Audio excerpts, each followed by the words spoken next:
አንድ ሰው መልካም ሲያደርግልህ ትወደዋለህ፣ ነገር ግን ሲጎዳ ትጠላዋለህ። እንግዲያውስ የኢየሱስ መንገድ እየተከተልክ ነውን?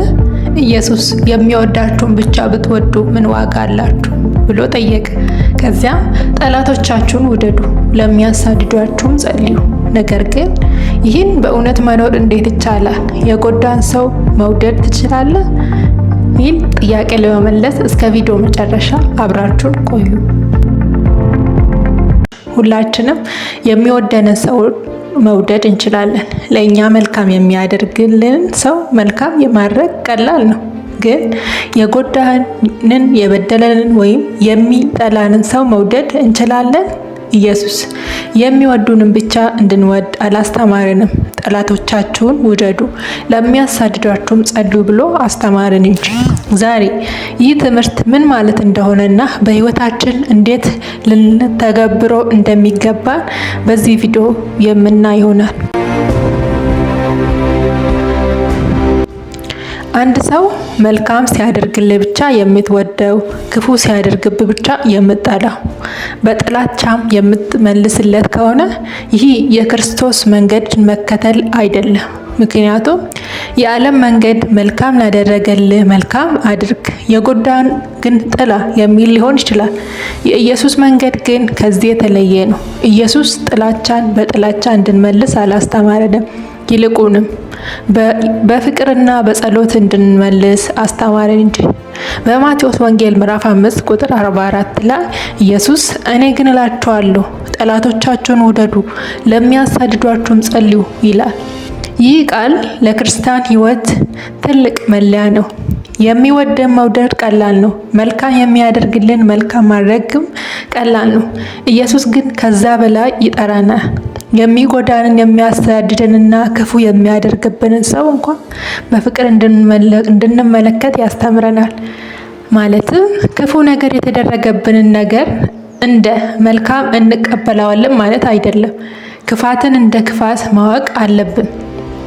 ነገር ግን ክፋትን በሌላ ክፋት መመለስ መፍትሄ አይሆንም። ሰው ቢበድለን እኛም በድለን ብንመልስለት፣ ጥላቻን በጥላቻ ብንመልስ የክፋት ዑደትን እየቀጠልን ነው። የክርስቶስ መንገድ ግን ይህንን ዑደት በፍቅር በይቅርታና በጸሎት መቋረጥ እንዳለብን ይገልጽልናል ወይም ያስተምረናል። በኤፌሶን ምዕራፍ 6 ቁጥር 12 ላይም ትግላችን ከስጋና ከደም ጋር ብቻ እንዳልሆነ ያሳየናል። ይህ ሰው ጠላትን አድርገን እንዳንመለከት ያስተምረናል። አንድ ሰው ክፉ ሲያደርግብህ ያ ሰው የተሳሳተ ድርጊት እያደረገ ሊሆን ይችላል። ነገር ግን እኛ የእርሱን ነፍስ በጥላቻ ማጥፋት ብቻ በበቀል መመለስ የለብንም። የክፋትን ስራ መቃወም እና ሰውን መውደድ በአንድ ጊዜ ሊኖር ይችላል። ስለዚህ ክፉ የሚያደርግብንን ሰው ስንመለከት እኔም እንደዚሁ እመልስለታለሁ ማለት አይገባንም። ይልቁንም ጌታ ሆይ ይህን ሰው ለውጠው፣ ከክፋት አውጣው፣ ልቡን ንካው፣ እውነትን አሳየው ብለን ልንጸልይለት ይገባል። ለሚበድለን ሰው መጸለይ የእኛን ልብም ከጥላቻና ከበቀል ይጠብቀዋል። ጥላቻን በልባችን ስንይዝ እኛም ሰላማችንን እናጣለን። በጸሎት ግን ጉዳዩን ለእግዚአብሔር እንሰጣለን። የክርስቲያን ድል ሁልጊዜ ጠላቱን በኃይል ማሸነፍ አይደለም። አንዳንዴ ትልቁ ድል ልብን ከጥላቻ መጠበቅ ነው። ሰዎች ሲጠሉ አንተ በፍቅር ስትመልስ፣ ሰዎች ሲሰድቡ አንተ ስትጸልይ፣ ሰዎች ክፉ ሲያደርጉብህ አንተ ክፉን በክፉ ሳትመልስ የክርስቶስን ባህሪ እያሳየ ነው። ይህ ቀላል መንገድ አይደለም። ሰው በተፈጥሮ ስሜት ስንመለከት የጎዳንን መጉዳት እንፈልጋለን። የጠላንን መጥላት ቀላል ይመስለናል። ነገር ግን ወንጌል የሰውን የቀድሞ መንገድ ይለውጣል። ወንጌል ሰውን ከጥላቻ ወደ ፍቅር፣ ከበቀል ወደ ይቅርታ፣ ከንዴት ወደ ጸሎት ይመራዋል። በማቴዎስ ወንጌል ምዕራፍ 5 ቁጥር 46 ላይ ኢየሱስ የሚወዳችሁን ብቻ ብትወዱ ምን ዋጋ አላችሁ ብሎ ይጠይቃል።